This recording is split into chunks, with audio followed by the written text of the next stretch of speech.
Welcome back to the Realty Funnels podcast. I'm Kevin Cahill, and I'm so excited today to have Peter Muraca from Thorold, Ontario with us today. Peter, welcome.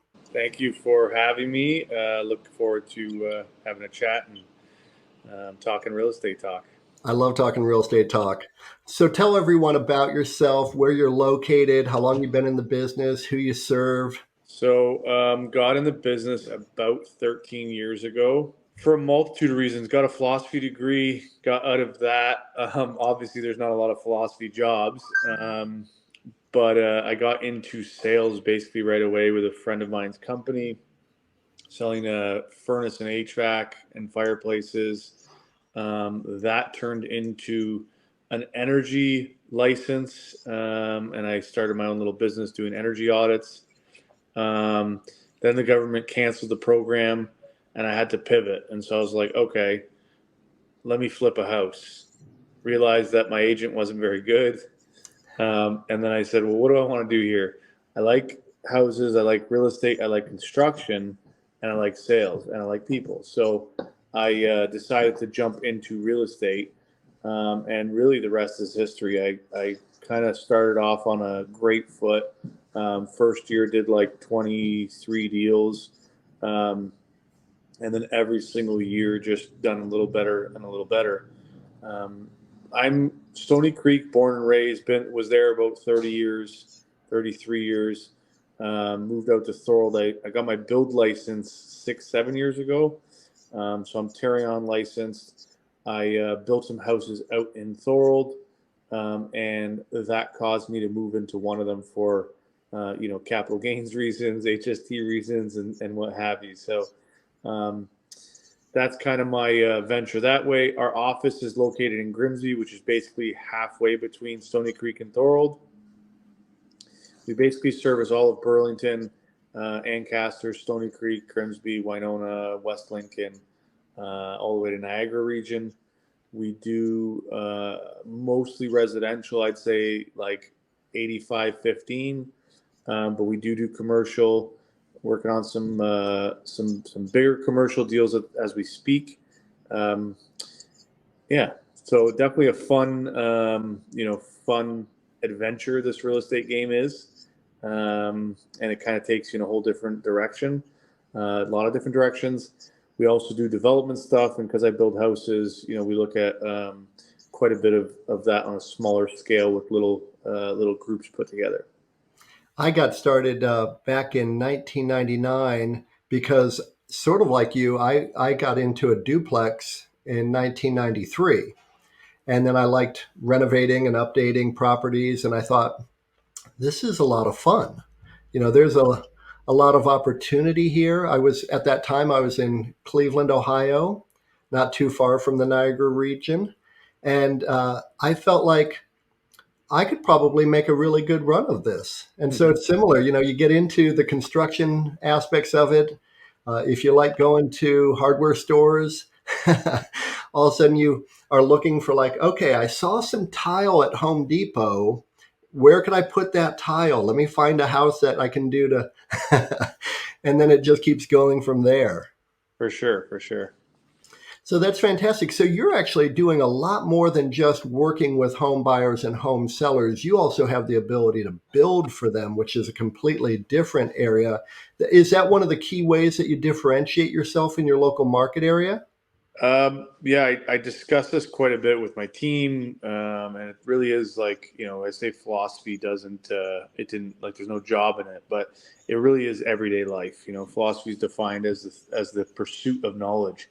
And so constantly thinking, tweaking, big word I use is care. And so at the end of the day, if you care about your clients, if you care about your agents, then you start to think, how can I make things easier, better, faster, more convenient? So for multiple reasons, I got my build license. One, I think there's a massive niche where people buy new homes and then they can't afford, for example, to put the pot lights in they want or the floor they want. And so for me, I was like, well, I know what I want to make. I don't need to make, endless money on the upgrades. So let's just agree to a number that I want, and then whatever upgrades you want, you can do, and I'll just charge you cost. And so it was a nice little way to kind of give clients, the end result they were actually hoping for, instead of most builder situations, they can't afford to actually finish it the way they like. The other reason was, okay, well, we're looking at all these houses. Sometimes, you've been in the game, you show somebody 30, 40, 50, 60, 70 houses, and, they can't find the one that fits. And it's like, okay, well, I have my build license now.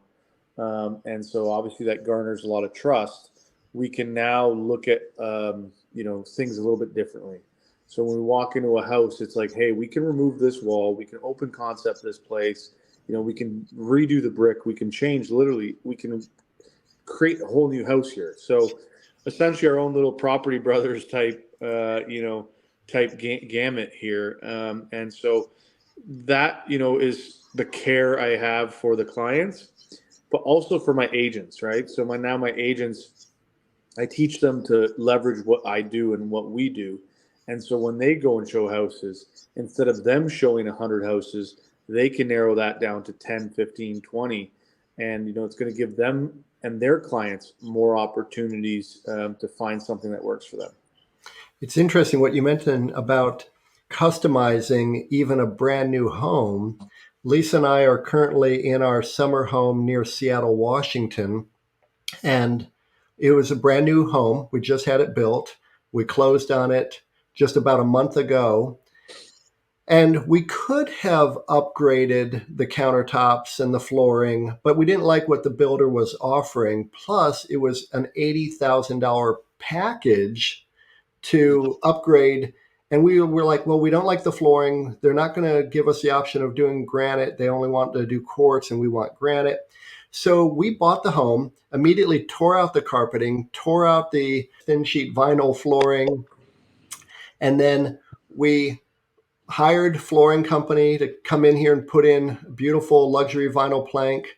We popped out the cheap laminate countertops. We have the granite coming any day now. And all of the upgrades that we really wanted are costing us about $22,000 rather than the $80,000 package that the builder was trying to get us to buy, which we wouldn't have wanted. So you're really nailing it. You're solving a real niche need. Yeah, that was the goal. Definitely, it's served us well so far. Been able to help a lot of clients with that process, and just continuing to try to evolve and add to our repertoire as best we can to stay ahead of the game a little bit. Tell me a little bit more about the Muraca group. You mentioned that you've got a group. You're focused on providing for them. Tell me a little bit about how many people you have, when you put that together, where you are in that stage. Yeah, so it was kind of organic, and I really I never intended to kind of start a team. I was just running like a maniac, and at some point I was like, I need help, and so then I added one agent, and I said, hey, listen, I just need some help. Open houses, some showings. I can't do it all. Let's work something out, and that worked out great for a while. But I outgrew that situation, and I said, you know what? I need an admin, and we got an admin, and I was like, I need more help. And then that's kind of what, blossomed into the Muraca group. And so now I have, it's very kind of at some point I plan on writing a book, A Business is a Baby. And, my personal real estate career is an adult at this point. The Muraca group is, probably a young adult. It still has a lot of work that's needed to allow it to thrive and grow. And I'm constantly tweaking things. So new systems, new CRMs, new everything. But we have a rock star agent, Brandy, who's with us, and she's kind of been my right hand for the last 2 years, and she does a ton of work on the back end to help make things flow and go. Hanish is on the team as well. He joined about 6 months ish ago. He's actually a professional golfer as well, so it's pretty cool to have him on the team. he helps my golf game a little bit, and we get to have some jokes about that, and obviously he's a great realtor as well, and Mike Hill as well, and so there's four of us right now active, and yeah, so definitely enjoying it, looking to grow it a little bit more. We don't want to have too many agents, but we have a nice family dynamic, with enough help for now, but as we tweak some systems, probably looking to add one or two agents in the very near future, just because I think I have 15, 16 listings right now with another 5 or 6 on tap, and so need some help to leverage some of these, but yeah, one step at a time. I love it. And that's just a fantastic growth story. I can't wait to read your book, A Business is a Baby. I mean, that to me makes perfect sense. It resonates immediately. I think a ton of people will find that to be a valuable resource. I want to give an opportunity, if anybody is in the Niagara region and is interested, let's put up your website, muracagroup.ca, so that if anybody wants to reach out to you, of course they can. And that's spelled MURACAGROUP.ca. And that way, if anybody is interested, they can reach out to Peter and create an opportunity to connect. I appreciate that. The other thing that kind of differentiates us, speaking to somebody who's been in Florida a while, I have, as I mentioned to you, some development in Florida. I have some short-term rentals there, and so I think that there's it's very tough in our neighborhood area to buy a rental property. The cash flow does not really work, but as I've seen, there's places around the world, Florida being one of them, that it does and can work. So happy to help people with the transition. I like, especially, there's a lot of snowbirds that live in Canada, that we'd love to help. Not only do you end up with an investment property, but you actually end up with a vacation home at the same time, and potential for a retirement home. So anybody looking snowbird or anything in that realm, happy to help look at some international options as well. I think that you're right on about that. We had so many clients who are Canadians from Newfoundland, Nova Scotia, of course, Ontario, Quebec, but even as far away as British Columbia, they were coming down to Florida because Florida is this amazing, unique real estate market. You have this subtropical climate connected to the United States by interstate highways and air transport systems, protected by the US military, purchasable in US dollars. There's nowhere else in the world like Florida. And yes, it can be an incredible investment opportunity and a direct path to wealth through real estate. So I think you're spot on. I fully agree with you. It's my second home, and it's somewhere I love, and I really want to put some more roots in. So definitely a cool place to be, and like all the things, for all the reasons you mentioned, and more. So Absolutely. I mean, it's a great place. So many of our Canadian friends would come down in like November-ish. Maybe they would come down right after Christmas, and then they'd head back up after Easter. And I don't blame them. It's starting to get hot in Florida. That's why Lisa and I are in the Seattle area right now at the end of May. It is a great real estate market, and it's smart for you. You just extend your real estate market by adding Florida to the mix. So I think it's a no-brainer. for sure. And a little cool story. Tell me about the shark. The shark that's tattooed on me a couple of days ago is actually a shark that I dive with in Florida. So it's actually a picture of a lemon shark that I've dove with a few times down in Jupiter.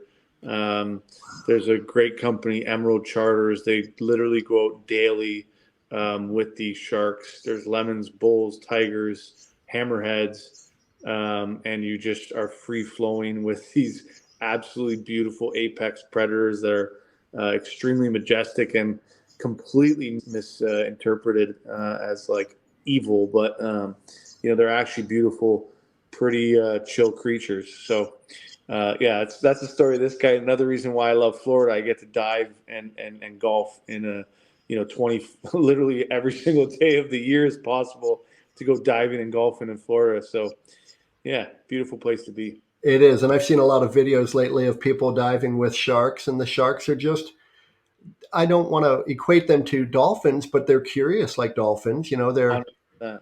and they're totally misinterpreted. They're misunderstood and feared, of course. Which is just a lot of our popular culture has Yeah. created that. But then you get in the water and you see barracuda, you see dolphins, you see sharks, and you see all sorts of huge fish. These are God's creation. It's just Yeah. amazing to be able to spend some time there. Yeah, and it's like, there's, I'd say, whatever, 7 to 8 billion people in the world. There's at least 1 billion people that enter the ocean every year. Of that billion people, I would say, a good percentage of them are in the ocean every single day of the year.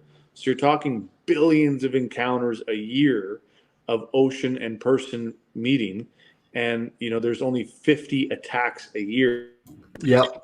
And on top of the 50 attacks, there's typically only 1 to 2 deaths a year versus, coconuts kill like 130 people a year. So, Well, and then you got mosquitoes. mosquitoes kills like millions a year. So it's, we're worried about the wrong things. You got a better chance of getting struck by lightning 3 times than getting bit by a shark. So, Of course. No, it's but just yeah, great. I'm glad you enjoy the waters down in Florida too. That is fantastic.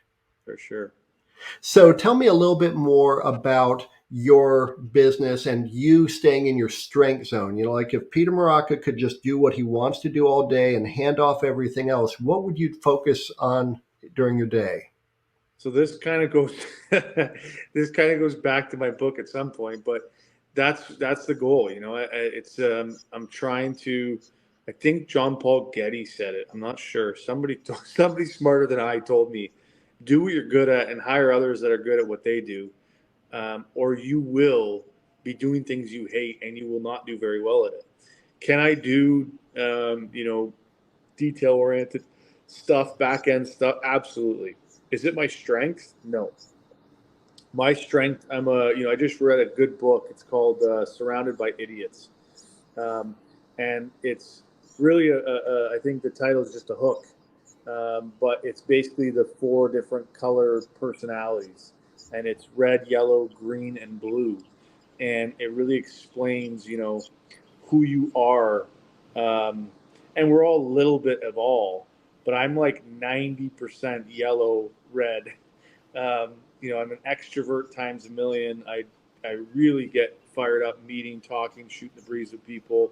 Um, I I care way more about the relationship than the detail. Um, and knowing that is a huge asset for yourself, but in business to be able to know who you're talking to and know how to talk their language, even relationships, knowing how to talk to your team and what works for them. But my strength is that, learning, talking, socializing, growing, um, anything on that side, I'm great at it. Being very creative, I can problem solve very, very well. Um, Put me anywhere in any room, I'm happy to shoot the breeze. But not my best strength would be data entry, or if I'm being dead honest, I haven't typed an offer out in years. I have admins, and even for my agents, I have admins that type out offers literally from 9 a.m. to 9 p.m. for my agents, and if they have to stay on late, they will, and that there's a little bit of a bonus to them. But I try to make my agents' life as easy as possible. Somebody again smarter than me told me 7 years ago, said only do things that require a license. If it doesn't require a license, hire somebody else to do it. And that was a pivotal change for my business. I went from you know grossing somewhere in the 200s to the 400s in a very short period of time. um, and so yeah, that would be my strength, is the business, the structure side of it, the fine tuning of it, the problem solving of it, the socialization, the negotiations. That's my fun zone. I love it. And yeah, I agree with you 100%. If there's an activity that somebody else could be doing for 15 or 20 bucks an hour, go back out there and focus on that stuff that brings you 200, $400 an hour. Exactly. And then the whole question is, well, how quickly can I get rid of as much of that stuff? And it takes a little mental time to think through all those components of your business that are bogging you down and not making you extra money, and probably not your strength zone, and probably somebody else's strength zone. And then all of a sudden you've got time back to spend with family or with your passions, or any community outreach that you want to be doing, anything charitable. You can get that time back that you otherwise would have just been wasting doing stuff that other people could be doing for you at a far more affordable rate. Absolutely. Something that is like you know, a balancing act and a really um, one of the most challenging parts of business is knowing when to grow. Can you afford it? Is it the right time? But it's something that you, like you said, it's absolutely essential. It's the goal of every entrepreneur to get that business to a place where you have some of your time back. So yeah, And you're just asking a little question, when can you? My experience coaching thousands of agents over the years is that it's now. If you're even thinking it now, do what you can, slow everything else down so you can focus on expanding your capacity through other people. smart. Let me ask you this. If there's something that you know now that you wish you had known when you started in real estate, what might that be? I wish I knew about EXP. I wish I knew about EXP when I first started. I spent a lot of money with a different brokerage. That being said, no, I think I wish I was able to hire faster, trust myself and my ability to lead faster. I waited a long time to really start that process. I never gave myself the kudos or the confidence that I know I have, but I didn't. It wasn't quite in the mindset of, hey, I'm going to be a leader. Um, and really like the last 2 years or so, I've had some big growths, which have given me the confidence that, hey, you know what, I do have the ability to lead. I do have a lot to offer, a lot to teach. I've been doing it at a very high level for a lot of years. And so it's nice to get into that mindset and comfort zone and have, people around me that are absorbing it and seeing them thrive at this point. It's such a you know rewarding thing. It's more rewarding than doing your own deals. When I see somebody on my team do a deal or do a big deal or use something that I've taught them and they've really like amplified it, I'm just like, wow, this is great. So yeah, I think if anything, just trusting myself more, starting faster to lead and have a team, so that I can get to that next chapter. You mentioned something that I completely agree with, and that is anytime that I have helped another real estate agent succeed, I find that to be about the most gratifying work that I focus in on. I had a new agent, brand new to the business. He had just moved to Florida from Colorado. He was Air Force veteran, so he was really good at seeking a direction and taking command. And if I told him to do something, he would just go out and do it. And he crushed it in his first year. His first 12 months, he earned over $232,000 of GCI. And then he's like, now what? I'm like, all right, let's increase your ad spend. Let's increase your exposure in your local market area. Second 12 months, he earned $374,000. And he was still sort of trying to figure out, what addendums do I use? What amendment do I need for this situation? But it was so gratifying to see a young real estate agent just really thriving Of course, he was coachable. He was military, so he was used to taking direction, and he was fine with his ego being low to the ground. And yet, it was to me one of the most gratifying experiences I had coaching a new agent. That's amazing to hear, and I think you nailed it on the head. Ego is a killer, and so I've been in this business 13 years, and am I confident? Absolutely. Do I believe I'm probably one of the best negotiators around? Absolutely. But do I think that I have a shit ton more to learn and that I can constantly learn more? Absolutely. And so, I tell my team that all the time. I said, if I'm willing to read books, one of my mantras on the team is like, you better be willing to learn or I don't want you around. And so, if you're not willing to read books, if you're not willing to, ask for help and drop that ego, you're not coachable. And so for me, I made it 15 months ago. I started to read a book a month. And so it's helped me quite a bit. There's so many great books out there on everything. And even hiring a coach is something that I did for a while, looking to do again shortly. It's something that, I think, again, no matter how successful you are, there is always, a place for help, coaching, and guidance. And so, the best athletes in the world, I tell them, have coaches and more than one. They have sports psychologist coaches, they have nutrition coaches, they have fitness coaches, they have swing coaches, they have endless coaches. So same as us, we need coaches too. We're not special. And so I think you nailed it right on the head. Drop the ego, and there's a whole world and wealth of knowledge to be learned. I love watching documentaries like The Last Dance, talking about Michael Jordan, and oh my gosh! And then you think about the U.S. Olympic basketball team, and they're all, I think, in Barcelona having a great time, and they come back from the restaurant and they see Kobe Bryant coming back from the gym. They didn't spend another night out on the town. They're like, if Kobe is doing it, we're going to get into the gym and work out. We can't let Kobe be better than us. Yeah. So we've got to get out there and do it. But you think about like Michael Jordan, flexibility coaches, strength coaches, diet coaches. And then, of course, he had financial advisors and people coaching him in all other aspects. And then Phil Jackson was just the team coach. Yeah, exactly.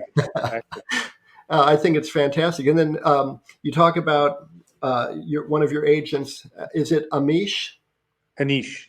Hanish. So is he on the Canadian tour? He was professional and on a tour, and he went to the University of Virginia, full scholarship there, and he is now continuing to compete, but he's working on getting his tour cards again. So hoping to actually help him with that in any type of way possible.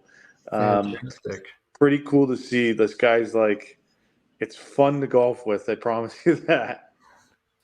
My father spent most of his adult life as a caddy on the PGA Tour.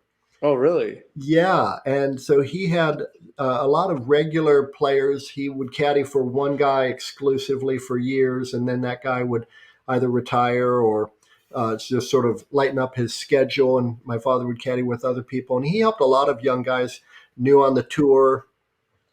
It is so exciting to see a young player develop on the PGA Tour. And my father loved it because he's like, Kevin, I'm watching inside the ropes. There's no better place to watch golf than inside the ropes. Absolutely.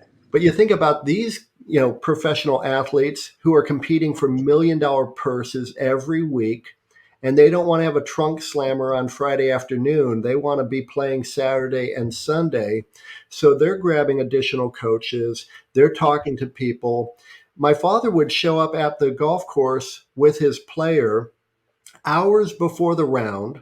The player would be working out at the driving range, the putting green, typically spending more time practicing, typically 4 times more hours a day practicing than competing. It's wild. And that's how you have to do it if you're going to compete at the highest level. And you think of all these real estate agents who the only time they practice anything in their business is when there's money on the table. They never spend any time practicing when there's not money on the table. You're absolutely right. I tell my new agents or any new agent I speak to, say, "Oh, how do I be successful?" And I said, "Work." And I said, "Well, I don't have any clients." I said, "Work." I did a video on it yesterday. It's like stay busy, and Brandy's like, "Well, that's very fluffy." And I said, "I understand." I said, "But the point is, stay busy. Read books on socialization, negotiation, anything you can on how to understand people and how to be better at working with people." On top of that, look up every single listing in your neighborhood. Become an absolute expert at that. Go and preview some of these listings. See if there's any flip opportunities. Send them to some clients. Hey, I saw this property. I think that it's a depressed property. I think we can make some money here.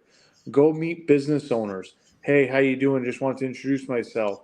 If you have any needs, blah, blah, blah. If you want to renew your lease, give me a shout. It costs you nothing. You know, literally, like, there's so many things you can do. Read The Millionaire Real Estate Agent 28 times. There's endless things for you to do to fill your day with real estate. And that's the number one thing. As hard as entrepreneurs, because we don't have anybody holding you to something, you have to be intrinsically motivated to say, you know what, I want to hit these goals, and then work towards it. And so I always tell them, like, don't be like, my phone's not ringing. Your phone's not going to ring. Ring it.